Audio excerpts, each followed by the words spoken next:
It was very difficult to choose just a few pieces for the highlights of Masterpiece because there are so many great pieces of design. So we can start with the first slide and we'll jump right in.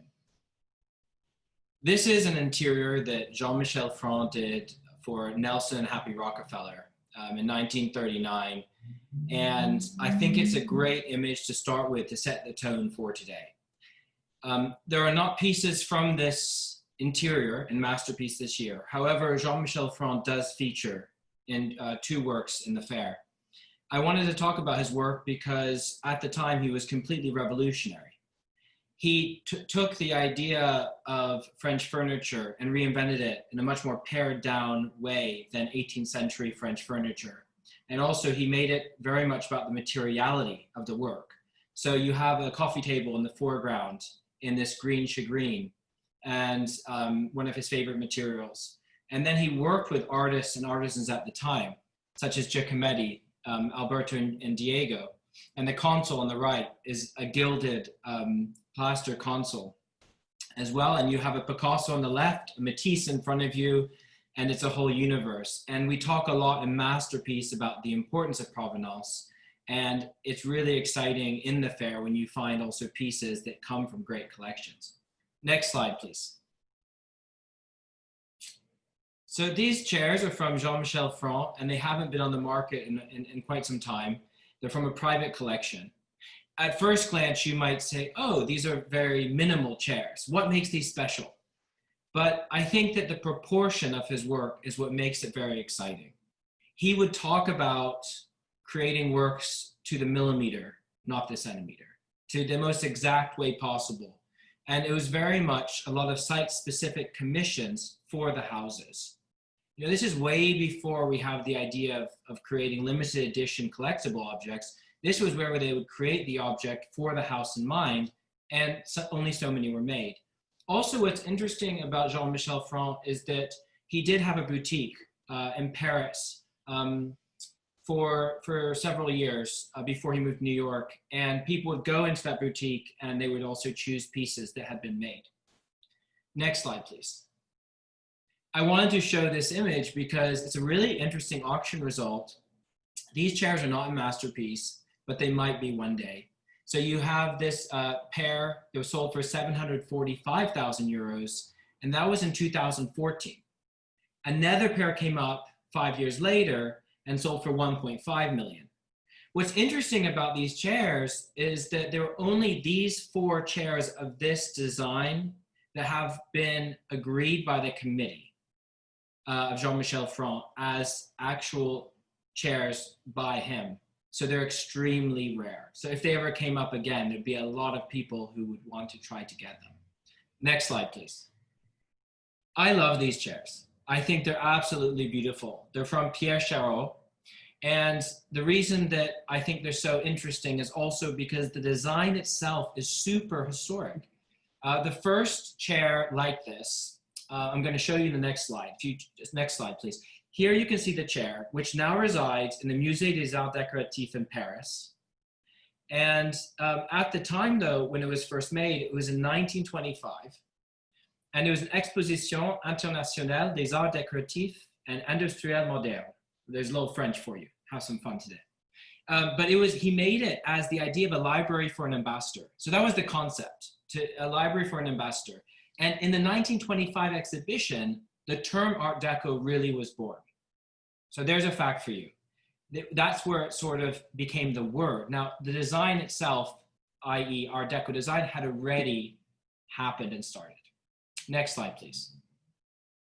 And then this house is really historic, and I'd ask all of you when you get a chance in Paris, look up the address of the glass house, Maison de Verre, and go outside and look at it in person, because it's the only architectural building that Charot worked on that still exists. And at the time, there was no buildings like this in Paris with glass and steel. And the building was like a James Bond building. I mean, there were doors that would be sliding that became hidden, and you'd open it and there's a special office inside. And the furniture, again, he worked with metal workers, artisans at the time, and pretty much everything was made site-specific for the space. Then the pieces end up being sold through different ownerships and they end up in the market. And this is what's interesting. The chairs I showed you, though, are not from this specific house, but they're 2 chairs of this model, and apparently only 12 are known to exist in the world today. Next slide, please. So first thing about this artist is the pronunciation. The first name is Bokeh and de Vries. I always think it might sound silly to say it, but sometimes there's a barrier with not knowing how to say an artist's name to talk about it. So I encourage all of you to talk to the dealer and do ask and learn the name. But Bokeh's work, what's really interesting is, first of all, he was in fashion for a long time, and then did courses in conservation and worked as a freelance conservator of ceramic and porcelain, even worked with the V&A on projects, and then started creating his own artworks.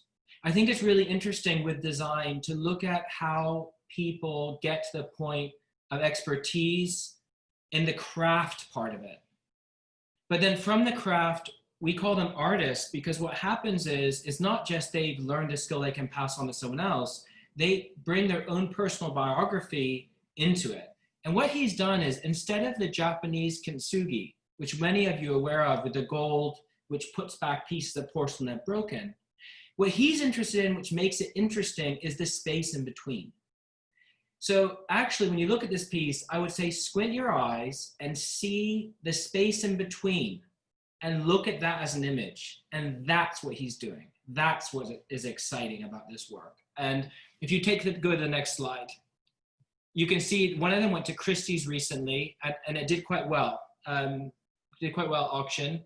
And you know what's interesting is, when you see pieces at auction, sometimes it creates this sense of the future of the artist's work. And I think these teapots, a lot of his work is really interesting and worth talking about, but I think the teapots are extremely collectible. On to the next slide, please. So this is Frederickson Stallard from David Gill Gallery. And the table is called the Antarctica table. It's made in acrylic, which is carved from a solid block. And I think this table is very interesting for several reasons. Number one, I think it's an extremely beautiful object. And in person, when you see the light that hits it, it looks like crystal, which we can't see in this image. So you do want to see it in person. If we go to the next slide, please. So this table, Frederickson Stallard made for a Swarovski ice palace in 2005, and it was made in ice. So eventually it melted. And it existed as an image for many years, and it didn't have a future per se. But then with the technology of using acrylic, of carving the work, it became a point that the artists wanted to create an exhibition of work with the gallery with this idea of ice. Now, ice, if you look at the history of design, has always been a fascination. Even in the 60s and 70s, you have Scandinavian designers working with glass, not acrylic, creating the idea of ice, but in a completely different way. So Frederickson Stallard, then what they did was, instead of trying to recreate the table, they went back to the drawing board and said, okay, let's take ice in the freezer, let's sculpt it, then let's digitize it, and let's play with it from there. And they always talk about the analog, which is that hand part of the process, and the digital. Next slide, please. And I think it's important to also look at this table by Zaha Hadid from David Gill Gallery in 2012, because it was with Zaha Hadid in the gallery that they really engineered the processes needed to be able to construct different acrylic tables. And what's interesting is, if you look at the material of acrylic in time, we're seeing now a period of work that is, we'll look back at in history as important works in acrylic. And in terms of design, it is revolutionary what's happening today. Next slide, please. Eleanor Lakeland. So first of all, I think this kind of work is really incredible in person. And I do suggest all of you, when you get a chance, to go to Sarah Myerscough Gallery and see it. But the work on the right has just been collected by the V&A. And what's really interesting about her work is she only works with trees that have fallen down already. She does not cut new trees down. And she works with chestnut burr specifically. Next slide, please. This work on the right is the one that's in the fair online. And it's a new vase that she's created. And some of the other work she's done is on the left. I asked the gallery and her a question about, is it art, is it design? Is it craft? Where do you position yourself? And she didn't really answer the question straight on, because actually, let's simplify it. She's someone who also, again, retrained in life later on, and it's only been about, I say, 10 years that she's creating these different objects and vessels. But each tree has its own history she listens to, she speaks to it. There's a sort of connection between the universe and between her work that then she is able to create each piece. So that dialogue, you don't need to call it craft or art or what have you. She's a unique voice in what she's doing. And I think they're very collectible pieces. Next slide, please. This is a photo, and I remember seeing this door in 2017 at the Tate Britain exhibition on queer British art, which was an incredible exhibition if you missed it. And you have the actor Simon Callow next to it, and you have Oscar Wilde on the left. What really was interesting is the gallery told me, and this is why you want to speak to exhibitors as well, is what's coming up. It doesn't all come up on Twitter. You know, everyone's looking at what Trump is saying. But I would say you want to get them to tweet to you in private, basically. And they sort of told me, look, she has an exhibition at the Reading Museum coming up. She's taking the chestnut burr that fell outside Oscar Wilde's prison cell, and she's turning them into artworks that will remain in the museum. So this is like, wow, I got really excited, and I can't wait to see the work. They won't be for sale. So I'm sorry for all you collectors out there who would like them. Next slide, please. This piece kind of has really stopped me in my tracks, and it's not because it's Saint Daniel and my name's Daniel. It's because it's so beautiful. And if you go closer up, you see that this motif of flowers and daisies, and it's all over the patterns of the work. Sir Edward Burne-Jones is a contemporary of William Morris, and they worked together.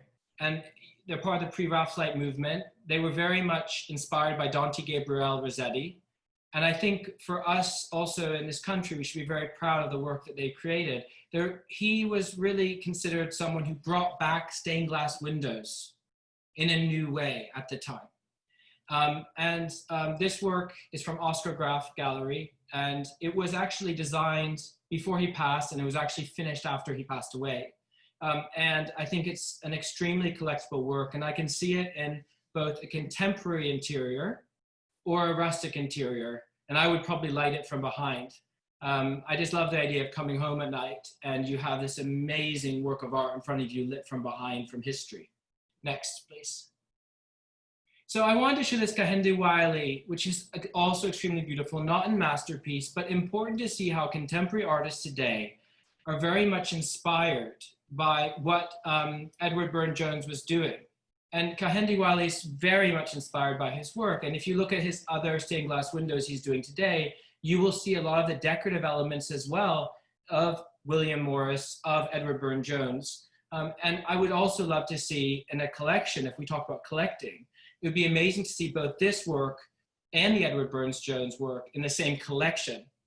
Perhaps not in the same room, but in the same collection. I think stained glass windows are something with light behind them are something really amazing. Kehinde also talks about the religious, the rapturous, and then reframing how we see contemporary figures. Next slide, please.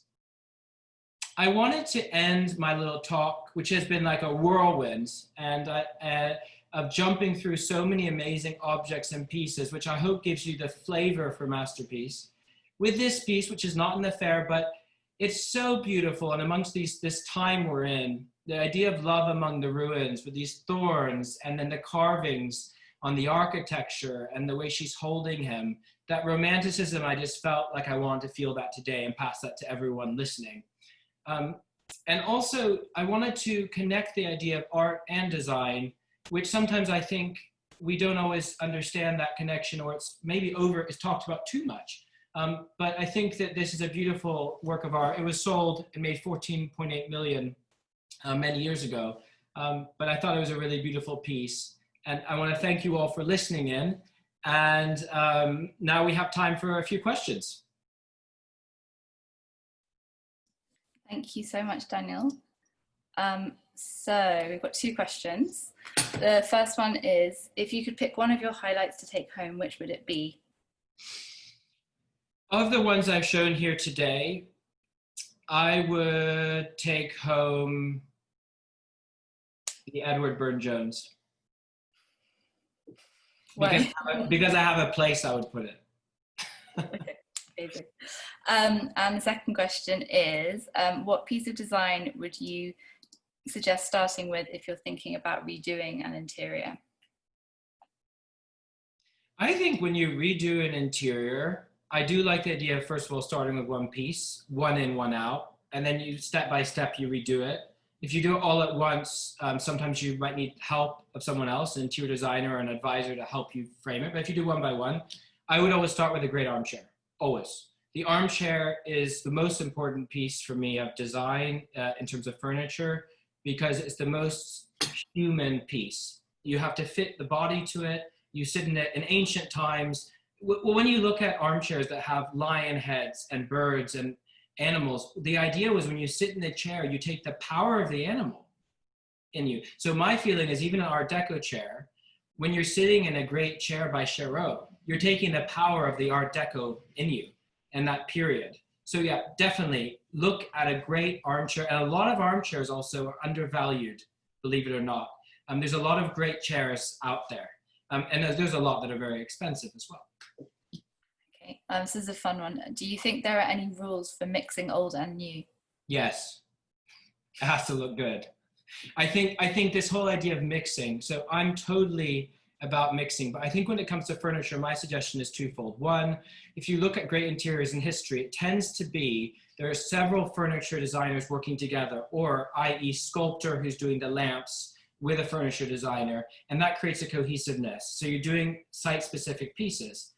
If you're looking to make it work where you're cross-collecting, I would say with the furniture, I tend to think it's 2, 3, or 4 designers max in general. There can be the odd piece, but with the art, it can be complete, and the objects, it can be a complete mix. So if it comes to objects on the table, art on the wall, but yeah, I think you want some cohesiveness with it. And then next question, what are your top tips for a new collector branching out on the online fair world? That's a great question. Ooh, that's a good question. So I think with the online, it depends on where you are in your collecting stage. So if you're already collecting and now you've been used to going to the fairs, seeing things in person, now it's online, I would say go through and what you think is beautiful, start with that. And on Artsy, you can save it. And just go through and just save what you like. Then you go through that list and you look at it again. And my suggestion is you close your eyes for a few minutes on each piece and imagine how you would feel about it in 5 years. And if you think in 5 years, I'm still going to love this piece, then I would suggest reaching out to the dealers. And if you can visit in a safe way, ask if you can see the piece in person. And I think that's a really exciting thing to go from online to the reality of seeing the piece. And all of my best client visits in the past have been really actually scheduled visits. I love scheduled, and the dealer loves it too. Dealers are extremely sensitive, intelligent individuals, and they've worked really hard to have the knowledge they have. And for them, it's not like just going into, it's not like someone who's working in a shop with lots of different things. No, each piece they have an emotional relationship. So you want to also treat it with the respect of that. So I'd say make a meeting then and see some pieces in person. But yeah, save, then go back through, cut it down. I really believe in a really kind of thoughtful way of going through online, and I'm doing it for my clients a lot. I don't think just jumping in and out. I actually think you should put time aside in your diary, put some good music on, and do the fair. Great. Next question. What are the differences between design, art, and craft?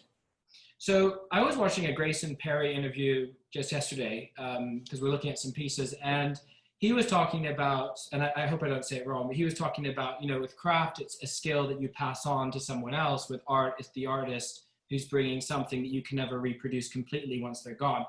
Whereas the craft, you've taught the craft and then you pass it on. And the thing is that with craft is a lot of times you actually can't pass it on completely. And even with design, a tip I want to give everyone, when you see a great work of design, it might be a limited edition. When you see a great piece in person and it's perfect as it is, if you can buy that one, just buy it. Of course they could make a new one, just buy it. because every time, it doesn't mean the next one could be better, right? Who knows? But the point is, there's an emotional relationship you can get with that object. And I think, to go back to your question, the answer would be, every case is different, but what we care about, I'd say at Masterpiece, not that I'm speaking for the fair, but I'm speaking as someone who's giving tours, is about something that's extremely beautiful, extremely surprising, something that you covet and you become the steward of it for the future. You need to take good care of it so that we can sort of keep it as part of our human culture and history. But I think ultimately I'm becoming less and less concerned about the boundaries of craft, design, and art. However, I think it's really good to be clear. This is a painting. This is a chair. This is a vase. Because at the end of the day, furniture can be very expensive. A vase can be a fortune. It's not worth less if you call it art or not art. And I think we all need to get over that. Okay, and last two questions. There are so many places to buy 20th century design now. For someone starting out, do you have any tips of how not to get caught out? Well, the thing about 20th century design is you really need to understand what's what. I mean, for example, if you look at Scandinavian design, you have pieces that are very special that were made with the designer working very closely with it, but then oftentimes it was passed to an editor who's making it again and again and again. So if you're buying that chair from the 1956 chair versus the 2000 chair, which looks the same quickly, it's a very different purchase and price. So I would say, one, if there's a designer you really love, and I'm sure all of you see something that hits, it might be Cherot, it might be Wegener, it might be whoever, buy the books, go online, buy the books and read about it, and then talk to the dealers who are the experts. And if they don't have the time, because some of them are very strapped for time, maybe there's someone who works with them who can spend more time with you. Learn first about it, and then do an educated purchase. The one thing I say about buying things, two things quickly. One, when it's a great piece, if you don't buy it now, you may not be able to buy it again very easily. At the same time, there's always something great to buy. So it's a paradox, but it really works. So I think with Masterpiece, I'd suggest go through the fair, and if there's designers you love in 20th century, I would go online and buy some books. I'm happy to give suggestions for each one if you need suggestions. And then I would sort of narrow down who you'd be interested in purchasing, which are the galleries who represent or are reselling the artist's work, and do a considered purchase. There's something called a fair price. And I think that it's not about, it's about paying the right price for the right piece. And I think the dealers are really, in general, are really putting prices that they think the piece is worth.